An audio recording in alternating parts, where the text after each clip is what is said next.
Oi, gente! Sejam muito bem-vindos ao nosso episódio do Me Convida.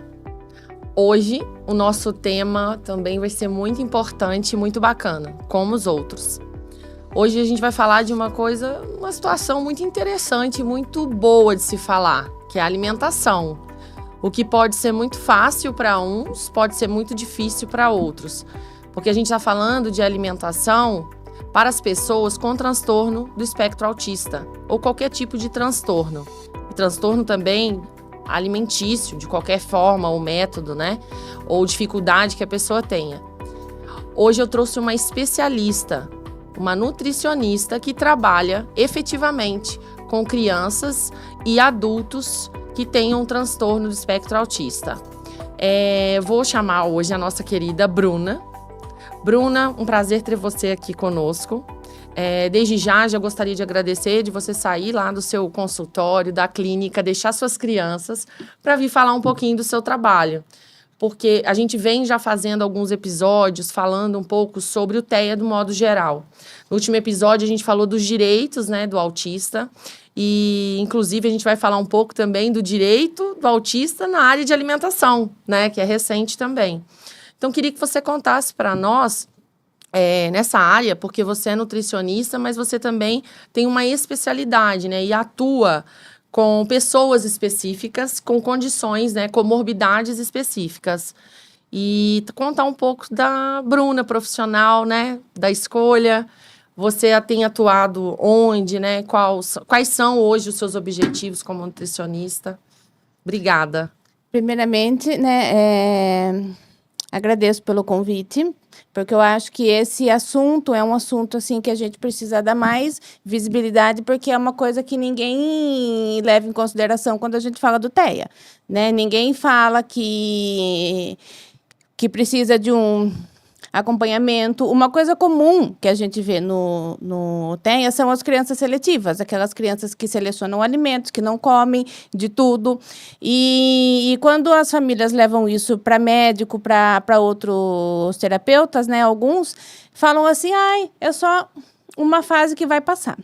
Né? Só que não é só uma fase que vai passar, não é uma coisa que passa sozinha. Precisa de um acompanhamento, porque a seletividade alimentar, ela pode começar por vários fatores, não é uma única coisa que pode causar. Então, a gente precisa saber o porquê que essa criança é seletiva para a gente poder passar pelos profissionais mais adequados. Lá na faculdade, quando você iniciou a faculdade de nutricionismo, você já verificou isso? Não. Você gostaria de trabalhar nessa especialidade? Não, na verdade, quando eu entrei, eu já entrei pensando em trabalhar com crianças, porque uma coisa que eu estava vendo crescer muito era criança com alguma doença relacionada à alimentação, né? Crianças que estavam acima do peso, crianças muito pequenas com diabetes, colesterol. Então, assim, era uma coisa que eu já queria cuidar. Aí, depois que eu entrei nesse mundo infantil, que eu fui saber mais do TEA, né? As dificuldades que as crianças têm, e fui atrás para saber como ajudar, porque eu vejo que não tem profissional especialista nessa área. Entendi. Na verdade, a importância da nutrição que você falou agora é muito importante, porque assim, não se dá a devida importância, né? E principalmente quando você fala do TEA, nós sabemos que a alimentação ela está totalmente ligada, né, ao sucesso do tratamento. Exatamente. Uma das primeiras informações que eu vi quando eu fui estudar sobre a alimentação do TEA, falava assim, que a gente vê a criança com os sinais que o TEA traz, né? O baixo contato visual, estereotipias e até a seletividade alimentar mesmo. Só que quando a criança tem alguma deficiência de nutrientes, esses sinais podem agravar. Eles podem ser piores do que era para ser. Entendi. Então, assim, como a gente sabe que a criança, normalmente, ela é seletiva, só de ver o cardápio diário dela, a gente vê que ela não ingere tudo que ela precisa. Sim. Então, assim, aí, o que eu faço? Eu trabalho com a terapia alimentar, que é para incluir os alimentos na rotina dessa criança, de uma forma que seja agradável para ela. Porque tem muita criança que só de estar, ela aqui e a comida aqui, ela já não quer ficar na mesa, ela quer ir embora, ela não quer o alimento perto dela. Então, a terapia alimentar,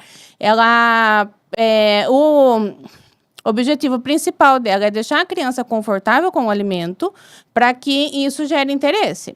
E junto com isso, a gente entra com um suplemento para que essa criança possa receber tudo que ela precisa. Lá na clínica que você atua, fala um pouquinho lá da sua clínica primeiro, antes de eu falar, né? Clínica minha não, né? Eu atuo lá, né? Foi uma experiência, assim, uma porta muito importante que se abriu, né? Porque quando eu entrei lá, o maior público lá já era crianças com TEA. E aí, eu entrei lá para cuidar da alimentação dessas crianças, né? É uma clínica, assim, que eu tenho muito orgulho em estar lá, né? Porque eu vejo que a equipe lá, todo mundo se ajuda, né? Uma coisa, assim, que eu acho que chama muita atenção lá é a equipe, porque eu não faço nada sozinha, né? Tudo que envolve alimentação envolve outros profissionais também, né? Porque, às vezes, a criança, ela chega, ela não come porque ela não mastiga direito. Aí você precisa da ajuda da fono, né? Ou, às vezes, essa criança, ela tem um certo nojo, né? De algum alimento, de alguma textura. Daí, junto com isso, traz a TO, que ela vai trabalhar essas questões sensoriais. Então, assim, um ponto muito forte que eu acho de lá é esse trabalho em equipe. Todo mundo se ajudando, todo mundo colaborando, né, com o trabalho do outro. O pessoal que está ouvindo a gente pode perceber, para você trabalhar a alimentação não é algo simples. A gente não está falando de um profissional somente. Quando a gente fala do quadro do TEA, de um modo geral, você pode perceber aqui na fala da Bruna que seria o quê? Você tem que trabalhar, primeiro, essa repulsa que ele pode ter, as questões sensoriais, que é a textura. Aí a gente está entrando também em textura do alimento. Aí você precisa da terapia ocupacional para poder ajudar.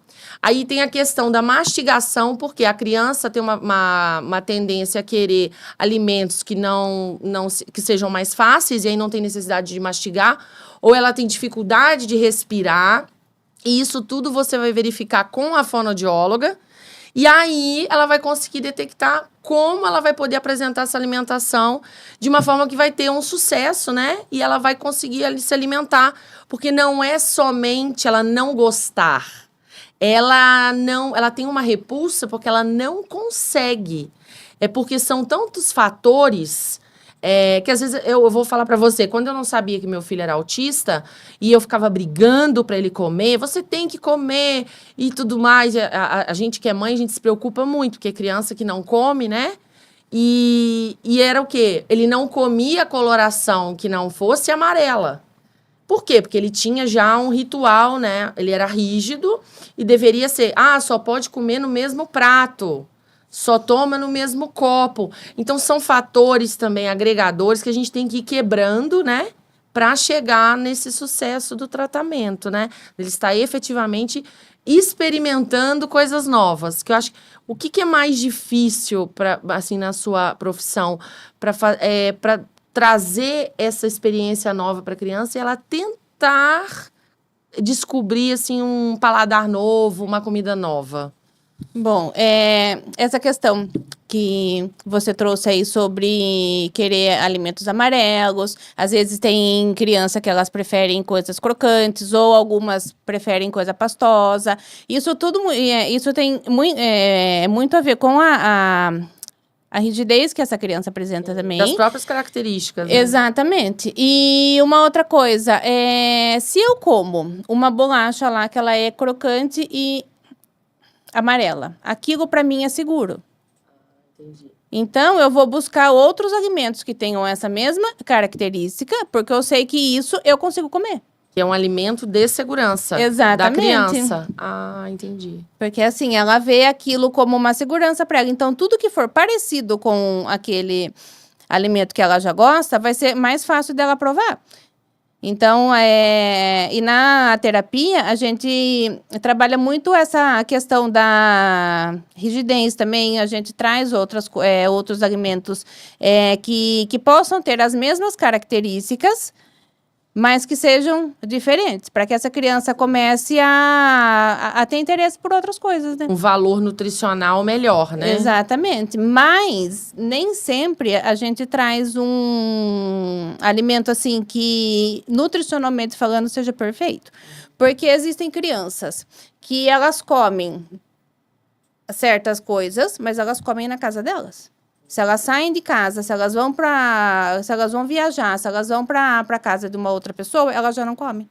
Porque ela tem a segurança que aquele alimento é na casa dela. Então, às vezes, a gente precisa trazer para a terapia os alimentos que não são tão bons, para que essa criança aceite comer essas coisas em outros lugares, para depois a gente trazer novos outras alimentos. opções. Porque, assim, se eu trouxer uma coisa nova na terapia para ela, pode ser que ela coma ali. Aí, em casa, ela não vai comer. Sim, é verdade.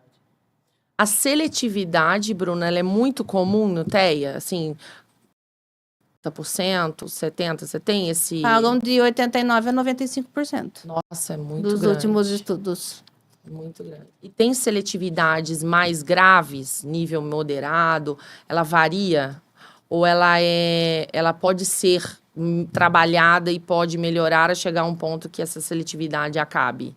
A gente não tem um nível hoje, né? É leve, severo, mas assim, pelas coisas que essa criança come, a gente consegue perceber se é uma coisa mais leve ou se é algo assim que seja mais significativo, né? Que nem, por exemplo, tem um paciente que eu atendo, ele come arroz, feijão, come salada, come verdura, come frutas, mas a dificuldade dele é comer coisas que envolvam eventos sociais. Ele não come uma coxinha, ele não come um bolinho de queijo, ele não comia coisas assim que normalmente tem numa festinha, em um evento.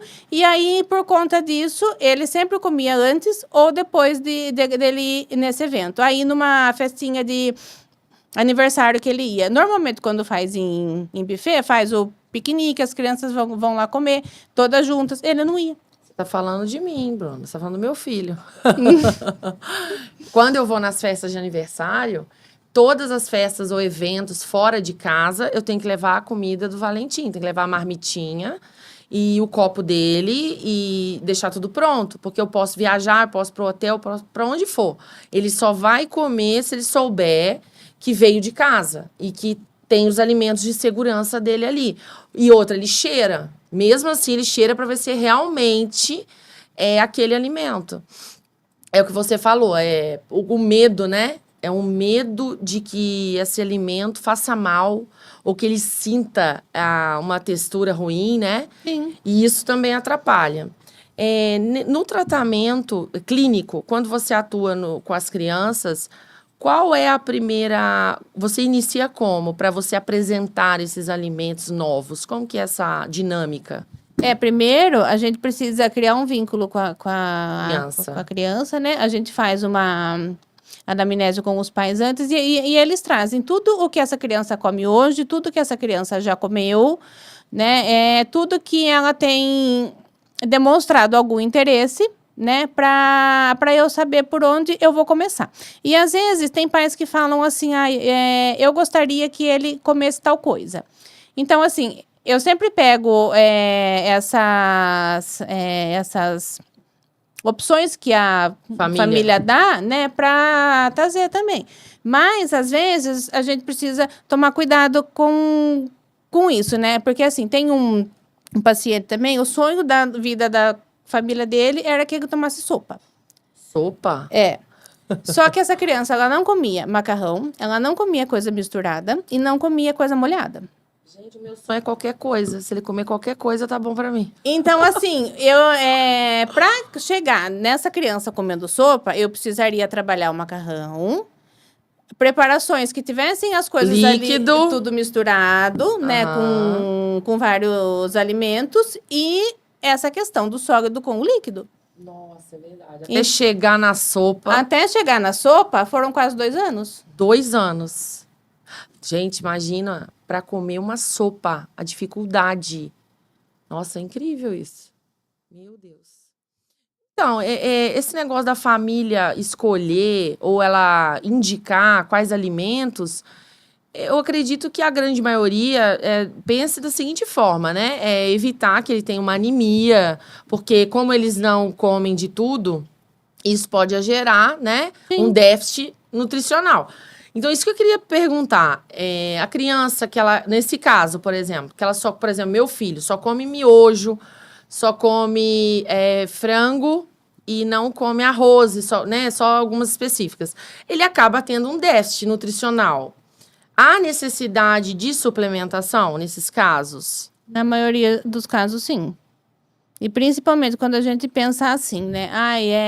A gente precisa dar o suplemento para ele. E junto com isso, a gente precisa pensar numa questão de algum alimento que tenha proteína. Porque, assim, os nutrientes, por mais que a gente dê numa fórmula para ele lá, se não tiver a proteína para levar tudo isso para a corrente sanguínea, para as células dele, não vai resolver de nada. Entendi. Não é só suplementação, né? Só a fórmula, vamos dizer assim. Não, a gente tem medicamentosa. A gente tem que ver toda essa alimentação. Existe também a suplementação de proteína, caso essa criança não coma, né, para ajudar nisso, mas não é só fazer uma fórmula ali ou comprar uma fórmula pronta. Sim, porque senão você fica muito acomodado, né? Ela vai ter sempre que depender disso. Sim. Né? E o tratamento efetivo, que você gostaria que ele comesse, né, a proteína, fica um pouco de lado, né? Exatamente. Tem que trabalhar os dois, no caso, né? Aí tem que entrar com o suplemento e mais a terapia para gerar interesse nessa criança em comer. Entendi. Como nutricionista especializada em TEA, qual é o maior desafio que você vê perante os outros nutricionistas? Porque a sua clientela, né? O seu nicho é diferente, é mais difícil, né? E como que mais, assim, você sai, assim, falando assim, nossa, hoje foi um dia muito difícil, porque teve uma rigidez maior ou teve uma crise sensorial.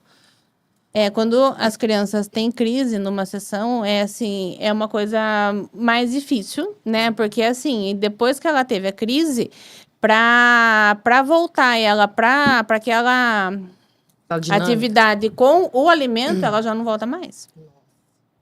Então, aí, pode ser que numa sessão eu tenha pensado num alimento que ela fosse dar conta e não deu. Então, daí, na próxima, eu vou voltar um pouquinho, né, num passo antes desse, para que ela consiga avançar aos pouquinhos. Quando que a mãe ou o pai pode começar a perceber que realmente a alimentação virou um problema? Que não é aquilo, vai comer, é fase. Quando que efetivamente a gente pode perceber que virou um problema? Que precisa do acompanhamento. Quando a criança ela já está recusando e ela reduziu o cardápio dela nos últimos 30 dias. Um mês recusando. Você já pode perceber que tem alguma coisa errada. Isso aí já é um alerta, né? Sim. E o profissional, ele, de primeiro, assim, de pronto, ele já começa a iniciar com os alimentos novos ou não? Ele trabalha primeiro os que ele já come? Para poder você introduzir os novos. Sim, aí é uma coisa que varia muito da criança também. Porque, como a gente estava falando da criança que tem aversões, né? Para eu trazer uma coisa nova, eu preciso saber se ela vai conseguir lidar com alimento novo ali perto dela. Então, eu sempre vejo se com a família, se essa criança vai dar conta, quais são as dificuldades dela, para saber se na sessão eu trago o alimento ou se eu trago algum jogo, alguma atividade para ela que tenha esse alimento. Mesmo que seja em desenho, figura, algum vídeo que fale sobre essa questão. Você usa ferramentas pedagógicas Sim. nos atendimentos? Que bacana. E a maioria das crianças, o início é com jogo. Ah, então você primeiro coloca uma distração Sim. para ele poder até criar um vínculo com você, né? E daí que vocês vão pra comida. Até então não se fala em comida. Exatamente. E quando a gente pensa numa criança assim, ela não fica na mesa com uma carne, Sim. né? E eu quero introduzir a carne nesse repertório dela.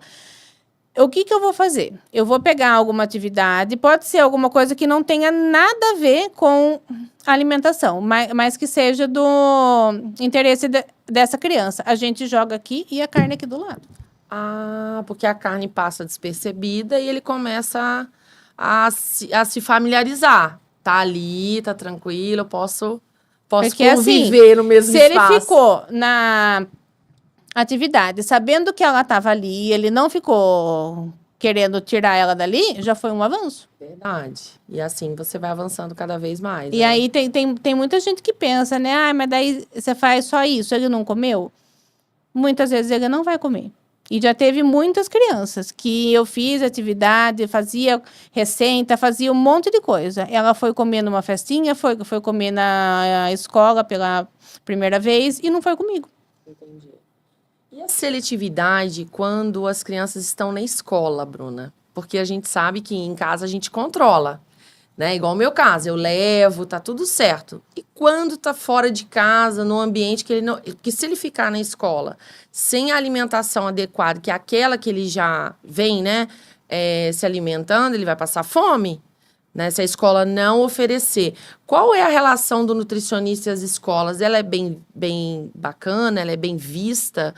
Como você faz esse trabalho também? Depende muito da escola, porque tem escola que é muito aberta, eles querem conversar, eles querem informação, eles procuram, né, meios para que essa criança coma. Só que agora tem escola que é muito fechada, né? E eu vejo também, às vezes, tem escola que eles jogam tudo para Secretaria da Educação, que são eles que não deixam, e quando a gente vai ver, não é bem assim, né? Porque eu acho que, eu lembro se foi em 2022 ou 2023 que foi criada uma lei que é referente à alimentação escolar, né? Que a criança ela tem direito ou que a escola forneça aquilo que ela vai comer ou que ela possa levar de casa. Então, só a liberação de levar de casa. Sim, precisa, né? Porque se a criança fica lá das 8 às 5, ela precisa comer? Verdade. Porque aí, se essa criança não come, vai gerar outras coisas. Ou ela pode passar mal, ou ela vai ficar irritada, ela não vai render como ela deveria na escola, né? E é um direito que a criança tem, né? E vamos falar a verdade, as pessoas não levam consideração e não veem a importância da alimentação. Uma criança que foi bem alimentada, que ela fez o intervalo ali, ela se alimentou, isso ajuda muito para ela absorver uma matéria, um conteúdo, e ela não vai passar mal, né? Não vai ter ela vai conseguir fazer uma atividade física, porque você precisa estar bem nutrido para fazer uma atividade, para ter um gasto calórico, Sim. né? Então, e as escolas muitas vezes vão cercear esse direito da criança porque ela é seletiva, porque ela só come determinada comida. E eu acho muito burocrático essa situação de autorização para a criança comer somente o que ela consegue. Porque se ela já tem um laudo, né, médico e nutricional falando, olha, ela só come determinado alimento. E aí a escola tentar introduzir um alimento diferente é justamente cercear um direito dela poder estudar. Sim. Porque senão ela não fica. Muitas mães, Bruno, eu tenho relatos na associação de que não estão levando seus filhos para a escola porque as crianças não comem lá, porque elas não têm essa autorização. Aí a escola não quer ficar com o aluno lá sem comer, né? Isso. Então, quer dizer, não, se ela não come a comida da escola, ela não vem. Mas por que não, né? A mãe se prontifica a levar e mesmo assim não pode? Teria que ser visto, né? Visto isso. Teve uma vez que eu até falei com uma escola, a criança, ela come arroz, ela come carne mais sequinha e não comia feijão. O que eu falei para a escola? Coloca o arroz, que a gente sabe que ela vai comer no prato dela.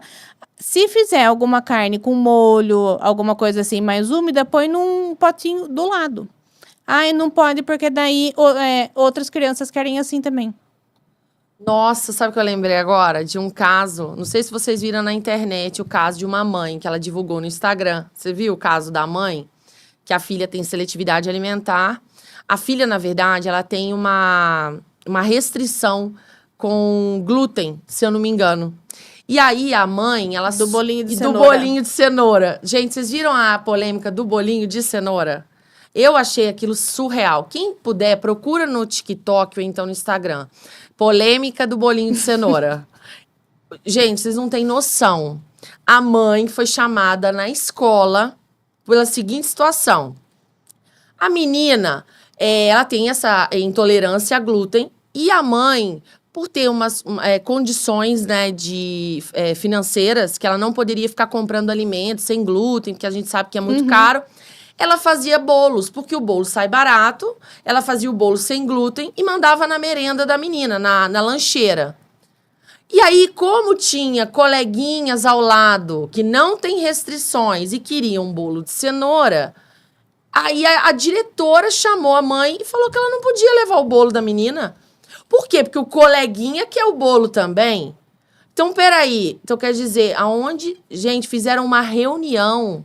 Se eu não me engano, mais de uma pessoa com essa mãe gravou toda a conversa, dizendo que ela estava proibida de levar o bolinho de cenoura.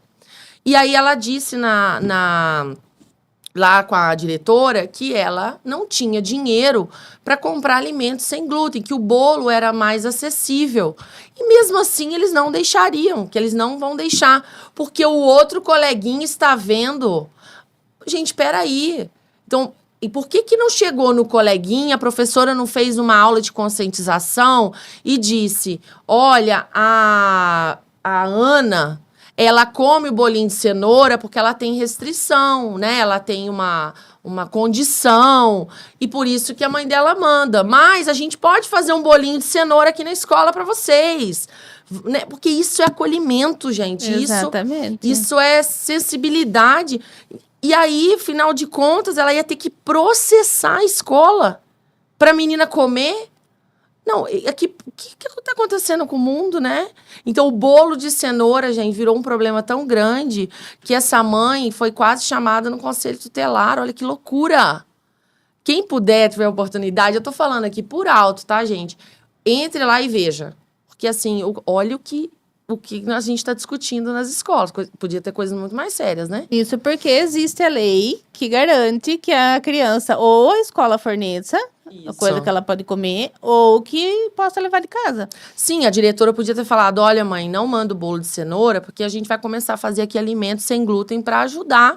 E aí a gente não tem esse problema e tudo mais. Não foi oferecido. Simplesmente falaram, não pode. Sim. E então, quer dizer, foi o que ela perguntou. Mas então a minha filha vai ficar sem comer? Né? Não sei, a escola tem que rever algumas coisas, né? Os profissionais de entender que hoje muitas crianças têm intolerância, né? Sim. Lactose, glúten e N, né? São várias coisas, né? E uma coisa, assim, que eu acho meio absurdo ainda, às vezes tem mãe que chega pra mim e fala, ó, a escola pediu um documento, alguma carta com os alimentos que o meu filho come, para levar lá, para que eles possam ter o alimento lá, né? Aí eu faço a carta, assino, carimbo, tudo, né? Chega lá, eles querem carta do médico. Então, mas a especialista não é a nutricionista? É complicado, né? Vamos falar a verdade. Parece que não é para liberar. Essa lei aí não está sendo, né, colocada em prática. Exatamente. E aí, falando em lei, já que a gente falou de lei aqui, dessa lei de 2022, parece que saiu uma lei nova, né? Foi sancionada agora no governo Lula, no início do mês. Isso. Fala um pouquinho dessa lei, Bruna, e quais são as consequências disso? Quais são as vantagens também? Essa lei, ela veio agora, né? Porque, assim, toda vez que a gente vê uma pessoa que recebe o diagnóstico, ela é encaminhada para psico, fono e TO. Às vezes, fisioterapia, quando vê que tem alguma questão motora mais significativa, só que para nutri ninguém nunca encaminha. Os pacientes que eu tenho são pacientes que vieram a pedido da família. Eu acho que tem uma com um pedido médico só, porque não pede. E essa lei agora, ela veio para garantir que as pessoas que têm o TEA possam ter atendimento nessa área também. Então, o tratamento agora engloba a parte nutricional, é isso? É. Então, é uma obrigação, é obrigatoriedade. Por exemplo, o médico já pode pedir. Ah, entendi. E antes não era, não vinha, não era não era indicado por um profissional, por exemplo, neuropediatra? Não. Ah, é a própria família. É muito difícil achar algum médico que indique. Entendi. E isso também viabiliza, né? Sim. Porque a criança, ela chega já com várias dificuldades, mas o mais importante que tá pegando, às vezes, é a alimentação. E o pedido médico também tem um problema, né? Porque no SUS, a gente sabe que a dificuldade é muito grande de achar nutricionista. Você tem, assim, um conhecimento, como é na rede SUS? Se existem profissionais, assim, disponíveis? O que eu sei que tem no SUS são profissionais que fazem cardápio. Ah, como né? assim fazem cardápio? Que Eles só trabalham na escola? Que eles vão lá, vai lá, consulta, a mãe chega lá, fala que o filho não come nada e ela sai da consulta com o cardápio das coisas que ele precisa comer. Entendi. Só que assim, é uma frustração maior, porque a mãe sabe tudo que ele precisa, mas ela não consegue fazer essa criança comer. Entendi. Só que essa lei agora, ela veio para garantir isso no SUS também, que a criança tenha esse acompanhamento pelo SUS também. Sim. Inclusive, isso é até bom, porque hoje, eu falei até no episódio anterior, a gente tem uma ACP, que ela fala sobre a execução do tratamento, que a gente pode cobrar do Estado, né? De modo geral. Então, provavelmente, como eles foi colocado, né, no momento agora, na parte nutricional, nessa lei, entra também no tratamento. Então, vira obrigatório. Então, quando a gente fala tratamento, tá falando de modo geral. Sim. E isso já facilita muito, porque aí a gente vai ficar tendo que ir atrás do clínico geral, do pediatra da criança para poder indicar, né? Porque essa dificuldade também é do pedido, né? Sim.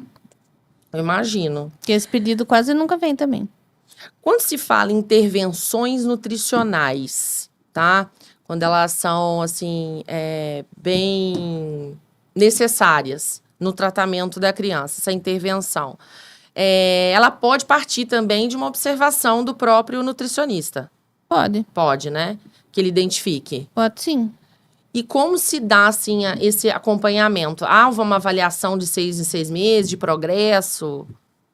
Bom, primeiro a gente faz a avaliação, né, para saber aonde essa criança tá, né? O que ela gosta, o que ela não gosta, a textura que ela é aversiva ou não, né? Como que ela tá hoje. Aí a gente começa as intervenções e mesmo assim, sem fazer uma reavaliação, né, muito frequente, a gente consegue perceber como que essa criança tá, o que ela tá aceitando, o que ela não tá, mas a reavaliação, ela acontece, né, a cada 6 meses ou um ano. O retorno aos pais, geralmente, é a cada 6 meses. Sim. Tá. Desse acompanhamento. E como é quando é um caso, assim, muito crítico, a cada 3. Ah, é? Diminui. Para mostrar os avanços, Sim, né? Porque às vezes tem criança que ela avança pouquinho em pouquinho. E a família não vê. Entendi. Né? Então, assim, é bom trazer para essa família como que essa criança tá, que ela tá evoluindo. Por mais que seja pouco, mas ela tá evoluindo.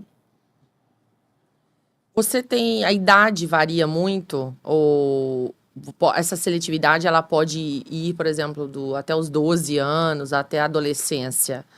Ou ela pode... digo a criança que está em tratamento, tá? Claro que a criança que não passou por um tratamento não vai ter uma evolução. Sim. Mas ela pode chegar até quase na fase adulta com alguma seletividade, com alguma restrição? Alguma outra? Ou Pode. Pode. Porque, assim, quando a gente fala de alimentação, eu não conheço nenhuma pessoa que gosta de todos os alimentos. Independente se ela tem TEA ou não. Cada um tem sua escolha. Exatamente, né? E aí, o que a gente vê como critério para alta para essa criança? Que essa criança esteja consumindo pelo menos alimentos de todos os grupos alimentares. Que ela esteja comendo salada, que ela coma fruta, que ela coma proteína e que ela coma carboidrato. Pelo menos um. Um de cada... Na verdade, quando a gente faz essa lista, dos cursos que eu fiz já, né, que eles ensinam, critério para alta, que essa criança esteja comendo 30 alimentos, 10 legumes e verduras e frutas, aí tem a proteína e carboidrato, dentro desses 30. Meu filho tem chão ainda para chegar, hein? Mas eu acho que também eu não tô comendo 30. Por exemplo, eu detesto beterraba. Eu sou essa criança que você falou. Que não foi tratada. O quê? Se colocar beterraba na mesa, eu não consigo sentir o cheiro de beterraba. E aí meu pai falava assim, mas Michele, tem cheiro de beterraba, como é que chama? De cheiro doce, né? Ele te dá uma sensação de doce, de batata doce, de milho verde, meu pai falava. Ai, beterraba tem cheiro de milho verde. Pai, não. Eu não conseguia sentir o cheiro até hoje. Como é que pode, né? A gente tem umas coisas de infância, Sim. né? Memória, né? Do alimento. Assim como tem memórias boas, a gente traz algumas coisas que não são tão legais também, né? Tem. Quando eu era obrigada a comer frango. A gente tem, claro que tem. Você tem casos, assim, de sucesso? Que você fala assim, nossa, esse caso aqui, quando eu peguei, a situação era muito crítica, a criança não comia nada. E hoje eu tenho muito orgulho dela, do quanto ela conquistou, graças ao nosso trabalho conjunto e tudo mais. Tem contar alguns. pra gente, Tem dividir. alguns, né? Tem paciente que chegou lá comendo coisa crocante, amarela. Aí, assim, para que ele comesse outras coisas, que ele chegasse numa fruta, por exemplo. Uma fruta amarela, banana. Só que a textura da banana perto das coisas que ele comia era uma coisa que ele tinha nojo. Sim, é totalmente diferente. Então, a gente precisou trazendo outras coisas. Eu fui usando coisas amarelas, mas eu fui mudando textura. Até o dia, acho que fazia 1 ano e pouquinho que eu tava com ele, que ele comeu 2 bananas de uma vez. Esse é um caso de sucesso, com certeza. Só que assim, não foi uma coisa que foi da bolacha que ele comia pra banana direto. Da noite pro dia. Teve que ir trazendo outras coisas, né, pra ele ver que era seguro, até ele chegar numa banana. E tem um outro também, que ele chegou pra mim e ele só tomava leite. A alimentação, idade, mais ou menos. Que idade que tinha, mais ou menos, a criança? Eu acho que tava com 5. Nossa, eu tinha 5 anos, então há 5 anos só tomava leite. Há 2 anos, 2 anos e meio, mais só ou leite. menos. Leite de manhã, de tarde, Que de noite. ele foi aquela criança que ele comia bem, aí ele foi excluindo, até que ele ficou só no leite. Assim, quando ele é bebê, quando a criança é bebê, você tem controle. Por exemplo, meu filho, até os 2 anos de idade, que ele não escolhia, ele comia mamão, ele comia todas as frutas, ele comia aquela papinha bacana com todos os alimentos. E, nossa, que orgulho, comia abóbora, né? Comia beterraba, mesmo eu falando, que delícia, beterraba, tão boa, come, meu filho. E comia, mas aí quando eles começam a ter discernimento, de escolha, né? Saber o que eles querem, começam não. Que aí que entra isso que você falou, regride, né? Sim. E aí não come mais nada. Aí só quer aquela determinada comida. E aí o menino regrediu e começou a tomar leite. Aí ele ficou só com leite. Aí ele começou a passar comigo. E eu comecei a fazer o leite junto com ele. O leite com as frutas, né? Eu deixava ele tirar a casca, ele cortar. Era tudo ele que fazia. Então, por exemplo, você começou a colocar fruta no leite. Ele já veio com fruta. Isso ele aceitava. Aceitava. E daí eu fui fazendo com ele, para que ele tivesse esse contato com as frutas que ele estava consumindo. Porque assim, ele tomava, mas ele não sabia o que tinha ali. Então daí eu fui fazendo, e aos poucos ele foi tendo interesse. Até o dia que ele levou um pedaço de uma fruta na boca, mas ele não sabia o que fazer com ela na boca. porque ele nunca tinha mastigado. Eu falei, até essa então. criança precisa de uma fono urgente, né? E tava numa época que não achava fono, a fono que ele tava mudou e não achava fono. Aí conseguiu uma fono. Depois de mais ou menos, acho que uns 4 meses que ela tava com ele viu outras crianças lá na clínica comendo batata chips. E ele foi lá pegar porque ele queria, ele viu aquilo, ele queria. Aí ele começou a comer.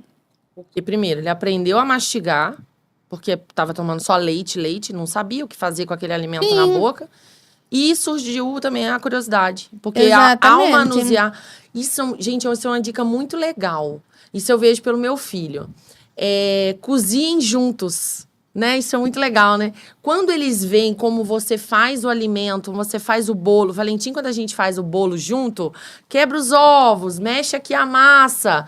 Eles começam a ter curiosidade, porque aí foi uma coisa que... Foi algo que ele fez, então ele tem curiosidade de experimentar.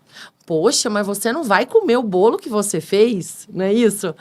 Como a gente tem que usar um pouco de pedagogia também, né? Do lúdico. Exatamente. Aí ele começou a passar com a fono, tudo, e começou a comer a batatinha. Né? Aí depois ele passou por um médico e o médico viu que ele estava com algumas questões no estômago e ia precisar tirar a dita cuja da batata. Porque era coisa engordurada e tal, né? Aí tiramos a batata e ele começou a ter interesse por outras coisas, né? Eu tava lá trabalhando fruta com ele e tal, porque era uma coisa que a família queria primeiro, né? Aí um dia a mãe me manda um vídeo, era um domingo. Ela mandou um vídeo dele comendo carne. Num churrasco que eles foram, ele foi lá, ele viu, ele começou a comer. Carne e amendoim.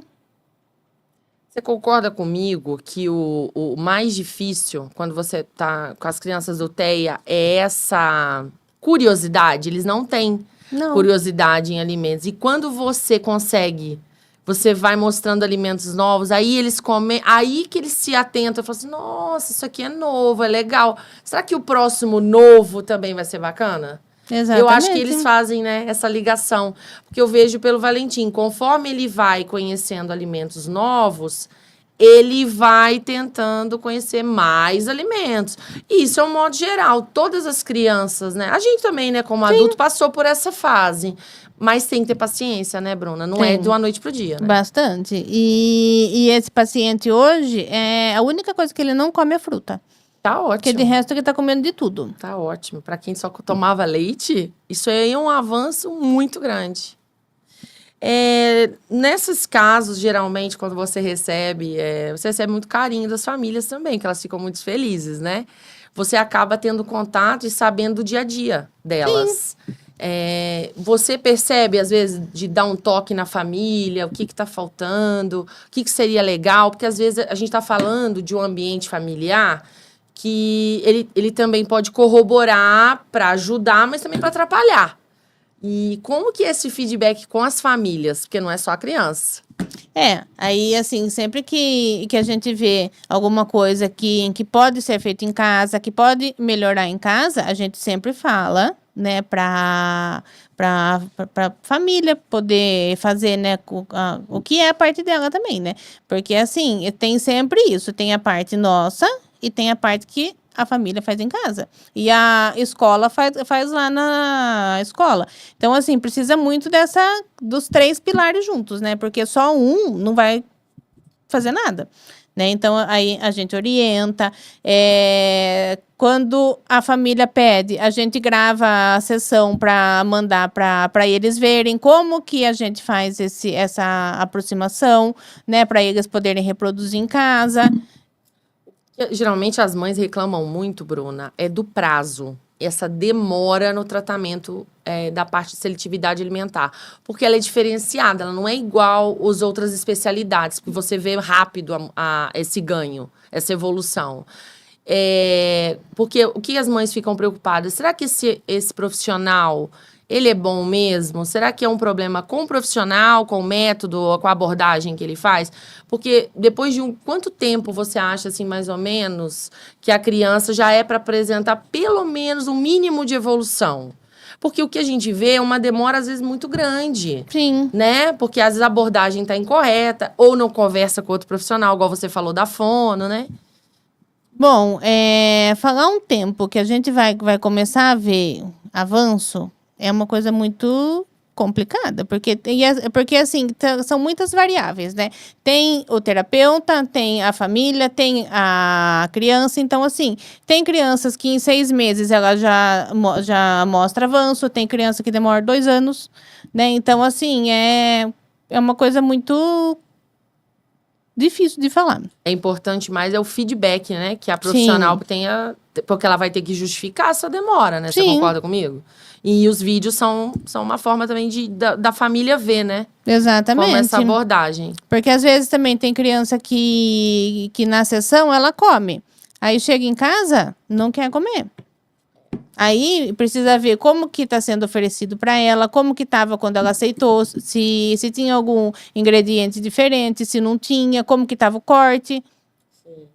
Que dicas você podia dar para as mães e para os pais para quando você está querendo fazer com que a criança coma, né? Para você fazer com que a criança jante ou ela almoce de uma forma respeitosa, que ela também não fique com raiva da comida, né? Não cria ali uma situação ruim. Qual você acha que é a melhor abordagem? Na mesa, sentadinho, né? Com um alimento de segurança ou não. Queria que você desse essas dicas, porque nós, mães, assim, o que mais pega é como fazer a criança comer, mas também de um modo que ela não entre em crise, que ela não comece a ter raiva do alimento, né? Porque tudo isso acontece. Uma coisa que eu sempre falo, para deixar a criança cozinhar, quando for fazer, leve ela junto, né? Dependendo da idade dela, dá alguma coisa para ela fazer, para ela misturar, para ela mexer, ou se for criança mais velha, alguma coisa que ela possa cortar junto com você, né? Sempre mantenha esse contato da criança com o que está sendo feito. Pode ser que ela não coma a hora que estiver pronto, mas só de ter esse contato já é uma forma dela poder criar um interesse. Né? Quando for fazer compra, leva a criança junto, pede para ela ajudar a escolher o que vai comprar. Vai comprar banana hoje. Né? Então, pede para essa criança ver qual banana que ela quer levar, qual banana que ela não quer, sabe? Sempre que for passando assim pelas compras, pela parte de hortifruti ali, levar a criança junto, né? Para que ela consiga ter esse contato também. Porque pensando numa criança que não fica perto do alimento, se ela conseguiu ir nessa parte e escolher alguma coisa, olha o avanço que ela já teve. Entendi, para ter um contato, mesmo que não seja ingerindo, mas manuseando ali. Exatamente. Entendi. Essas abordagens também fora de casa. E para comer fora de casa, Bruna? Essas crianças não comem fora de casa. Como que faz para fazer ela ter interesse, assim? Continua levando o alimento de casa e vai tentando aos poucos? Se for em um lugar que pode levar, né, eu sempre indico que leve o que é de casa e na hora que for servir. Se a criança aceitar, coloca o que trouxe de casa e mais alguma coisa nova que tem no lugar lá no pratinho junto ou num potinho do lado para que ela veja, né, que tem ali. Se ela quiser comer, ela pode comer. Se ela não quiser, tá tudo bem também. E essa questão porque assim, como a gente não pode forçar, claro, porque senão a gente vira um trauma comer, né? Porque a comer tem que ser um prazer, né? A gente tem que ter um prazer na alimentação. Sim. Mas essas crianças que já têm essa rigidez, vão precisar de suplementação. Qual é a orientação que você dá para a primeira coisa fazer, para descobrir se essa criança está com déficit ou não, nutricional? Para saber, assim, de fato, com o exame. Mas, às vezes, a gente pega a criança, ela só come pão, come bolacha e não come carne. E nem fruta, nem legume, nada. A gente sabe que déficit ela vai ter, né? Porque ela não come. Então, nesses casos, a gente já pode entrar com fórmulas, né? Que tenha os nutrientes que ela não está ingerindo, né? Porque tem algumas coisas que a gente só vai ver em salada, em fruta, em legume, né? Que não vai ter em outro lugar. Na maioria dos casos que a gente observa, as crianças elas têm também algum transtorno além dessa repulsa seletividade. Elas podem ter também anorexia, né? Outros transtornos alimentares que na fase adolescência, na fase, né, de adolescente que aparece mais. E nesses casos também é com tratamento, né? Medicamento. Sim, quando a gente pensa em um transtorno alimentar, assim como a anorexia, a bulimia e a compulsão, que são os mais comuns, é tratamento com psiquiatra, com psicólogo e um nutri que seja especializado na área, porque não é qualquer um que vai saber tratar também. Você sabe que o TEA, ele utiliza-se vários medicamentos, né? Para conter crises, né? Para a criança dormir. E a gente sabe que também tem alguns efeitos colaterais. Inclusive, a compulsão alimentar, muitas vezes. Sim. Como que a nutricionista entra aí nessa área? Quando ela percebe que aquela alimentação mudou, aquele apetite mudou. E quando a gente pensa numa compulsão, a gente precisa pensar também que a compulsão que uma criança tem que essa compulsão seja devido ao diagnóstico dela, a gente precisa avaliar um monte de coisa. Por exemplo, uma criança, ela não mastiga direito. Tudo que ela põe, ela engole, ela engole sem mastigar nada. Ela vai ter fome mais cedo. Vai, verdade. Né? Porque ela não mastigou. Isso não significa que ela não comeu o que ela precisava. Só que pelo fato dela não ter mastigado, o corpo dela não entendeu o que ela estava comendo. Porque o que manda sinal pro cérebro que tem comida entrando é a mastigação. Quanto mais você demora, mais saciedade, então. Exatamente. Entendi. E aí, como ela não mastiga, ela não sacia, daqui meia hora ela tá com fome. Verdade. Aí ela vai comer de novo.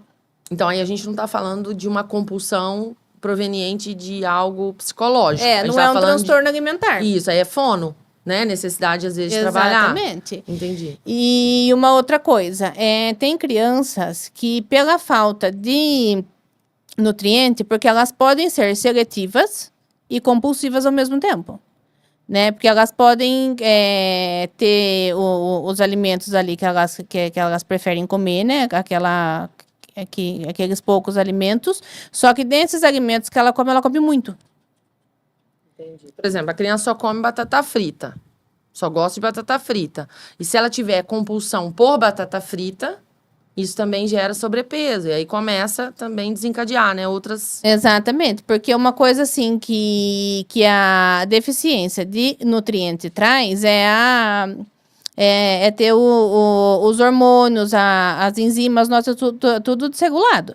E aí, se a gente tem a falta de alguns nutrientes, os nossos hormônios de fome e saciedade, eles podem alterar também. E aí, por isso que gera compulsão. Porque daí ela não sabe quando ela tá com fome e quando ela tá sem fome já. Ela só vai comendo. Entendi. Então, quer dizer, se você não fizer um acompanhamento mesmo, você não vai conseguir resolver isso sozinho. Vai ter mais de um profissional. Bru, eu queria te pedir para falar um pouco, né, uma mensagem para todo mundo que está ouvindo a gente, você como profissional, que você sabe quais são as dores, né, dos pais e os questionamentos. Você deixasse uma mensagem para eles e também deixasse as suas redes sociais, né? Falasse um pouquinho desse trabalho que você faz lá na CLIA, onde você atende, para que as pessoas que quiserem, né, tiverem dúvidas, entrar em contato com você. Eu sei que você é muito ativa nas suas redes sociais. Ela, no Instagram dela, ela dá muitas dicas, ela faz muitos vídeos muito bacana, muito lúdicos também, que a gente pode usar em casa. Então, queria que você já aproveitasse para falar e desde já te agradeço, porque é muito conhecimento que eu não tinha, eu não sabia de nada disso. E vou começar a usar em casa. Uma coisa assim que eu acho que a gente precisa sempre ter, né, assim, estar ciente de que a seletividade, ela não é uma fase, que ela não vai passar sozinha.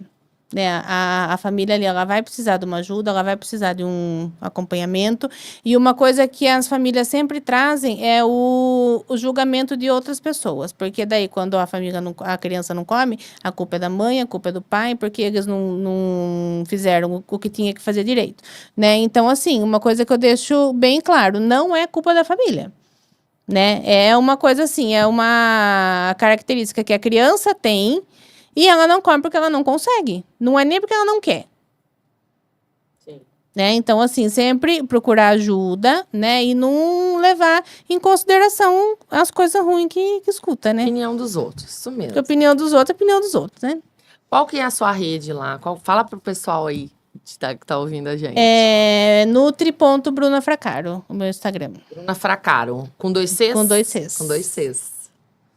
Bom, obrigada, viu, Bru? Obrigada Obrigado por todo eu. esse conhecimento que você trouxe para nós, porque a alimentação é algo muito importante e você tem razão, a gente tem que dar mais e mais importância. E vocês que nos ouviram, espero que vocês tenham gostado do episódio. Espero que eu tenha ajudado muitas mães aí que estavam de cabelo em pé porque o filho não come, igual a mim e muitas pessoas por aí. Um beijo grande, não esqueçam de seguir a gente nas nossas redes sociais e até o próximo Me Convida. Beijo!